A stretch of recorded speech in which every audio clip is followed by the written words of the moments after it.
Hello students, आज हम समिश्र संख्याओं से संबंधित प्रश्नावली 5B हल करेंगे। और इस प्रश्नावली का छठे का पहला प्रश्न है, जिसमें हमें सिद्ध करना है करनी में i बराबर होगा 1 + i बटे में करनी में 2 के। तो इसका RHS हम लेके चलेंगे और उसको LHS के बराबर सिद्ध कर देंगे। तो RHS है 1 + i बटे में करनी में 2। तो इसका हम करनी और स्क्वायर दोनों एक साथ करेंगे, इससे इस पर कोई फ़र्क नहीं पड़ेगा। स्क्वायर को हम अंदर भी कर सकते हैं, तो इसको करने के अंदर हम कर लिया है। फिर ऊपर और नीचे दोनों का स्क्वायर कर देंगे। ऊपर हम a + b के होल स्क्वायर का फॉर्मूले का यूज़ करेंगे। तो इससे हो जाएगा 1 का स्क्वायर प्लस i का स्क्वायर प्लस 2 × 1 × i और बटे में 2 हो जाएगा। चूँकि i स्क्वायर का मान होता है -1, तो यहाँ -1 रख देंगे। 1 से 1 घट के आ जाएगा 2i बटे में 2। तो 2 से 2 कटेगा तो आ जाएगा आंसर करनी में i, और ये जो LHS के बराबर है। तो इस तरीके से हमारा प्रश्न सिद्ध हो जाएगा। छठे के दूसरे क्वेश्चन को भी हमें इसी तरीके से हल करना है, जिसमें हम RHS लेंगे, इसके करनी और स्क्वायर करके हल करेंगे और LHS के बराबर आ जाएगा। छठे के तीसरे प्रश्न में हमें करनी में i और करनी में -i का मान रखना होगा इस प्रश्न से। तो इससे हम रखेंगे 1 + i/2 और इससे रख देंगे 1 - i/2 और हल करके आ जाएगा करनी में 2। अगला प्रश्न है 9वें का पहला, इसमें 2 + 3i का गुणात्मक प्रतिलोम ज्ञात करना है। तो x का गुणात्मक प्रतिलोम 1/x होता है, इसलिए 2 + 3i का गुणात्मक प्रतिलोम हो जाएगा 1 बटे में 2 + 3i। यहाँ नीचे एक समिश्र संख्या आ रही है हर में, और जब भी हर में कोई समिश्र संख्या आती है तो हम इसके संयुग्मी के साथ परिमीकरण कर देते हैं। यानी हम यहाँ 2 + 3i का इसके संयुग्मी 2 - 3i से ऊपर और नीचे गुणा कर देंगे। तो नीचे a + b और a - b के फॉर्मूले से हो जाएगा a का स्क्वायर - b का स्क्वायर। हर में 2 का स्क्वायर 4 हो जाएगा और 3 का स्क्वायर 9, और ये i का स्क्वायर -1 होगा और ये माइनस और ये -1 के प्लस हो जाएगा। इस तरीके से हर में 13 आ जाएगा। फिर हर को हम दोनों के साथ अलग अलग कर लेंगे, तो यह आ जाएगा 2/13 - 3i/13, जो कि 2 + 3i का गुणात्मक प्रतिलोम हो जाएगा।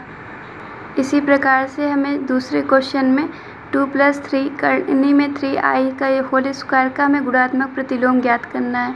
तो इस तरीके से होगा। हम नीचे यहाँ हमें हर स्क्वायर के रूप में दिया हुआ है, और जहाँ पे भी कोई भी समिश्र संख्या स्क्वायर के रूप में होगी, उससे पहले a + b के होल स्क्वायर के फॉर्मूले पे खोल लेंगे, और फिर उसके बाद जब ये a + ib के रूप में हो जाएगी, उसके बाद जैसे इसका परिमेयकरण किया गया है वैसे ही इसका भी परिमेयकरण करके a + ib के रूप में हम इसका गुणात्मक प्रतिलोम ज्ञात कर लेंगे। 10वें के पहले प्रश्न में एक समिश्र संख्या दी हुई है, जिसे हमें क्रमित युग्म के रूप में परिवर्तित करना है। तो इस संख्या में वास्तविक भाग यानी 3 x अक्ष पे चली गई दूरी को प्रदर्शित करेगा, और काल्पनिक भाग -2 y अक्ष पे चली गई दूरी को प्रदर्शित करेगा। इस तरीके से क्रमित युग्म का मान 3, -2 हो जाएगा। 11वें के पहले प्रश्न में क्रमित युग्म हमें दिया हुआ है, उसको समिश्र संख्या के रूप में परिवर्तित करना है। तो यानी हमें अब क्रमित युग्म से समिश्र संख्या लाना है, तो इसका मान हो जाएगा 2 - 5i।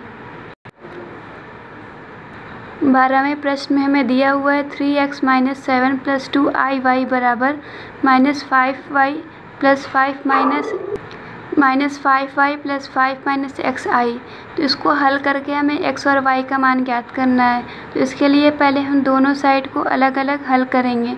फिर जब ये a + ib के रूप में हो जाएगा, तब उसमें हम वास्तविक भाग को वास्तविक भाग के बराबर दिखाएंगे, और काल्पनिक भाग को काल्पनिक भाग के बराबर दिखा के x और y का मान ज्ञात कर लेंगे।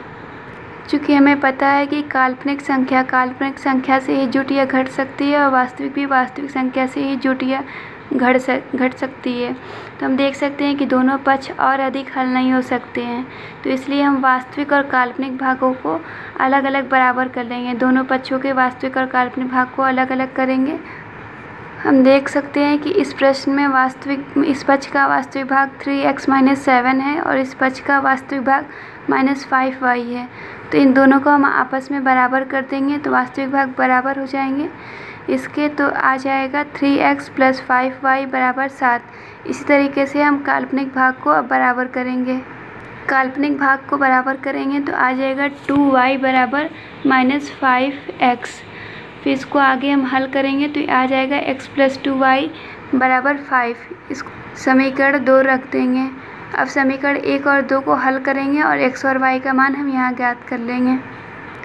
यहाँ काल्पनिक भाग 2y को 5 + x के बराबर करने पे आ जाएगा -x + 2y बराबर 5।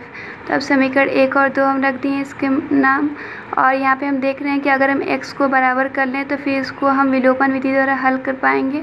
तो हम यहाँ पे समीकरण 2 में 3 का गुणा कर देंगे। तो यहाँ से 3 का गुणा करने पे आ जाएगा -3x + 6y बराबर 15। तो अब हम इस समीकरण और इस समीकरण को जोड़ देंगे। इसे समीकरण 3 कर देंगे। फिर 1 और 3 को जोड़ने पर इस तरीके से 3x और -3x कट जाएगा और 5y + 6y जुट के 11y हो जाएगा। इधर प्लस होके 22 आ जाएगा। फिर इसको हल करने पे 22/11 यानी 2 आंसर आ जाएगा। y बराबर 2 हो जाएगा। और x का मान हम किसी समीकरण में रख के हल कर सकते हैं। समीकरण 2 में रख देंगे y का मान। समीकरण 2 में अब y का मान हम 2 रख रहे हैं। तो समीकरण 2 है -x + 2y बराबर 5। तो यहाँ पे 2 रखेंगे तो ये 2 × 2 हो जाएगा, मान आ जाएगा 4। फिर अब 4 को उस साइड भेज देंगे तो 5 - 4 आ जाएगा और ये 1 हो जाएगा। तो -x बराबर 1 या x बराबर -1 आंसर आ जाएगा। इस तरीके से इस प्रश्न का आंसर हो जाएगा x बराबर -1 और y बराबर 2।